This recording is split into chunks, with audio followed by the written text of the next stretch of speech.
Welcome once again to Lehto's Law. Here's Steve Lehto. I was just sitting around minding my own business, and then my phone started to blow up on me.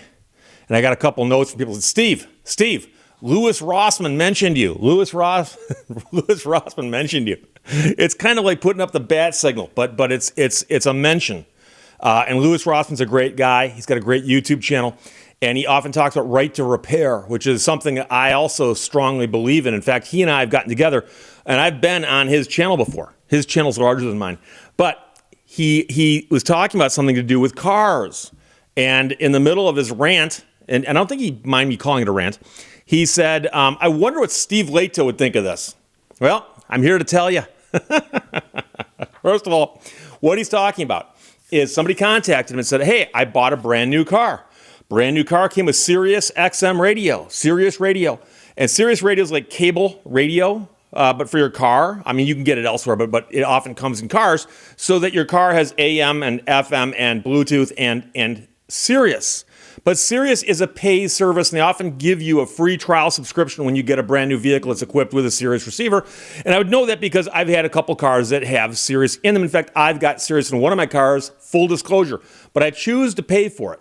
And the person who contacted Louis said, hey, if you don't want to pay for it and it lapses, you'd think it would just go away.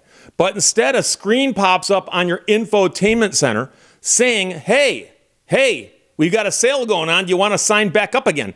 And here's the thing. I've mentioned this before. I used to have Sirius in an old car of mine, but I had a unit I'd installed myself, and someone stole it. So I disconnected it. I actually called up Sirius and said, I want to cancel this service. Why is that? Someone stole it. Oh, okay. And then they continued to hound me to ask me if I wanted to reactivate that one account. Apparently for whoever stole my unit. I'm guessing, I don't know. But Sirius is about as hard to cancel as AOL was. And right now, a bunch of people in the audience just got chills thinking about that. So if you call up Sirius and want to cancel, it's a nightmare. So if you have Sirius for free and it just dies on its own, you let it die. But apparently, if you let it die, it puts up a screen going, hey, Sirius, we've got a sale going right now. And it's basically turned your infotainment center into an advertisement. And that is wrong, and it's a problem. Now, here's a couple things. I've spoken about this idea before because Ford Motor Company actually filed a patent patenting the idea about pushing ads to you through their infotainment screen. I ranted about that a while back, and I had somebody go, Steve, it's good though, because if Ford patented it, if they don't do it, no one can do it. It might be one of those patents that's not terribly enforceable depending on how you execute it. So Louis asked the hypothetical question. There's already going to be a bunch of really bad edits for which I apologize, but it's late at night. I usually shoot these in the morning, and in the morning I'm thinking more clearly, but I'm also speaking more clearly. And for some odd reason, right now my brain is just spinning away like it's doesn't have positive traction. I'm in the snow. So Louis asked, as a hypothetical discussion starter, what if you treated this like it was a defect in your car and you complained about it under the Lemon Law? Could you get any traction? And my answer to you is I believe you could, depending on what state you're in, because the way the Lemon Law is written, and I don't often get too deeply into the weeds on this, but I'm going to tonight because the way the law is written, it very well could cover this. So if you don't know, the Lemon Law is a law. All 50 states have got it, but each state is slightly different. Generally speaking, if your car has a problem that can't be fixed, depending on the problem, after so many repair attempts, if you bought it brand new and the problem happened within a certain time frame, if they can't fix it, the manufacturer's going to buy it back from you. Okay, makes complete sense. The question then becomes, what qualifies as a problem for which you can get a buyback? Well, as I always say, you consult the law. The law is found in the blue books behind me, right here, but I printed out a copy so I don't have to dig my books out because I got too much stuff back there. MCL 257-1402 actually is what defines this. Repair of defect or condition. Defect or condition. And I know that a lot of people in the audience don't spend a lot of time analyzing statutes, don't get into whether or not things are disjunctive or conjunctive and so on. But if I say you're entitled to this, and to this, It's very different than if I say you're entitled to this, this, or this. And an or can become very important in a statute. So it says repair of a defect or condition. Because some people are going to say, but Steve, how could it possibly be that if they intend to put that there, that it's a defect? Oh, it doesn't need to be a defect. It only needs to be a condition. The question is it a condition for which you could complain and get a vehicle bought back? So Section 2 of the Lemon Law in Michigan says, if a new motor vehicle has any defect or condition, so that's disjunctive, meaning it's one or the other, you don't need both. So does it have a condition? Well, what's the condition got to do?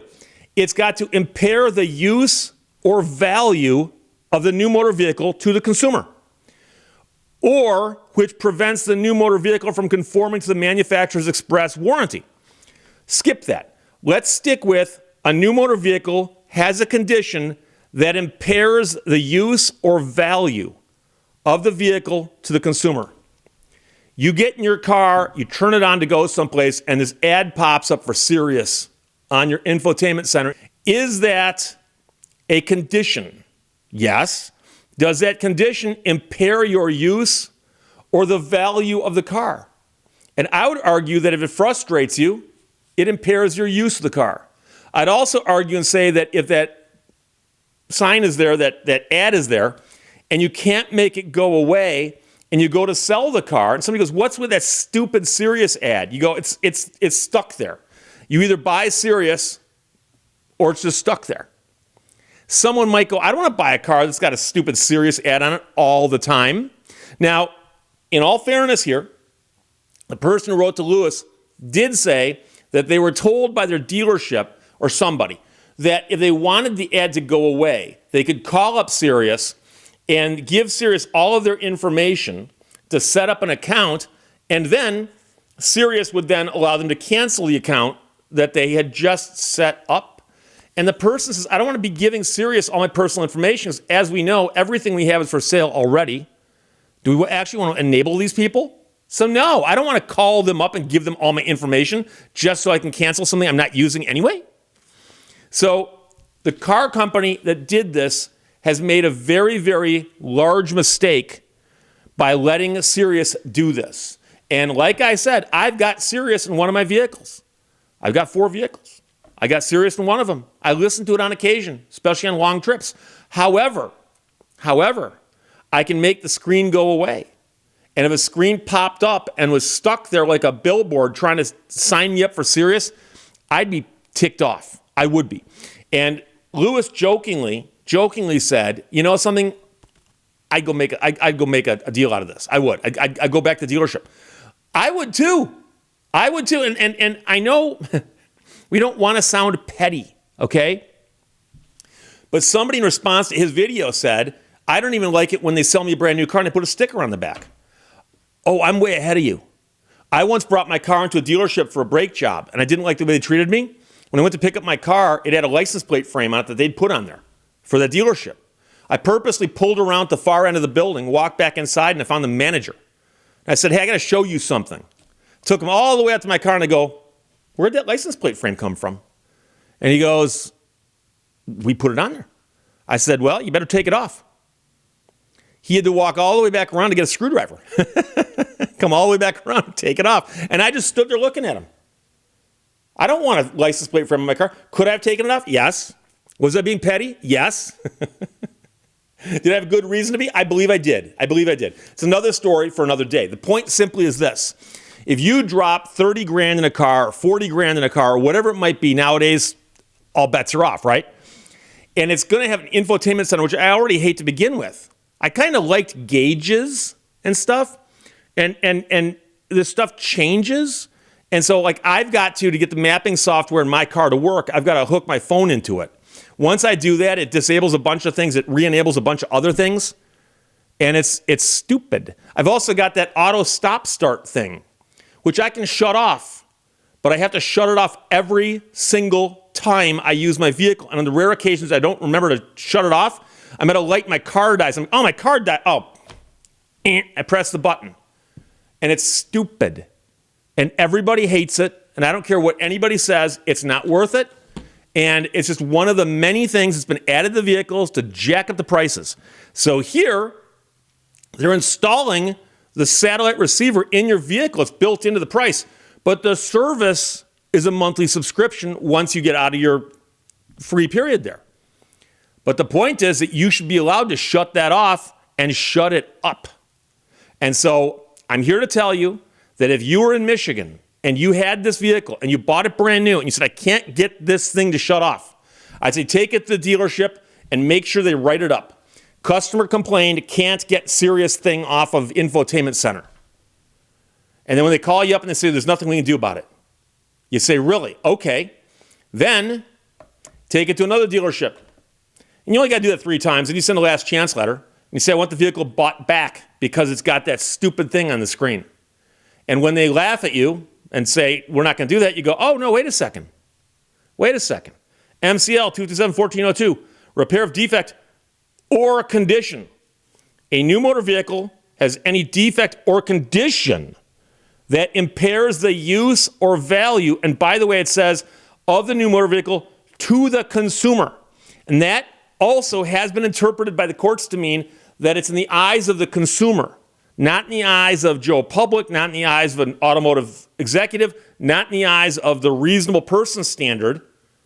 Did it do it to you? And is the jury going to buy that did it to you? And I'll tell you right now, if I was in the jury, I'd say yes. I'd say yes. Really what we're hoping is going to happen here, again, I'd string together all the things I cut out of this video, but it wouldn't be that funny. It'd be just annoying. But if enough people complain to the manufacturers through the dealerships by saying, that thing is ticking me off, they'll figure out a way to make it go away. And I guarantee you there's a way to make it go away. They just don't want to. And it's probably because they've monetized everything else. They probably get a slice from a Sirius for every single person who goes, screw it. If I got to sign up for the bare minimum to get that thing to go away, I'll make it happen. And the manufacturer gets a slice of that. But I'll tell you right now, customer goodwill is immeasurable price-wise. What's it worth? I'll tell you right now, I know so many people who had one bad experience with one line of cars and they never went back. I've told stories about my mother, okay? And that's another story for another day. But I've known people who had a car that did something to them. They said, I'm never coming back, never. And so do something like this to your customers and watch what happens. But hypothetical, asking me if you're in Michigan, you bought a brand new car and your car did this, I'd say, yeah, it looks to me like your new motor vehicle has a condition that impairs the use or value of it to you. That means it qualifies under the Lemon Law. So, Louis, you asked, I answered. Feel free to let me know what you think. Questions or comments? Put them below. Let's talk to you later. Bye-bye. Thank you for watching Lehto's Law. I love deadlines. I love the whooshing noise they make as they go by.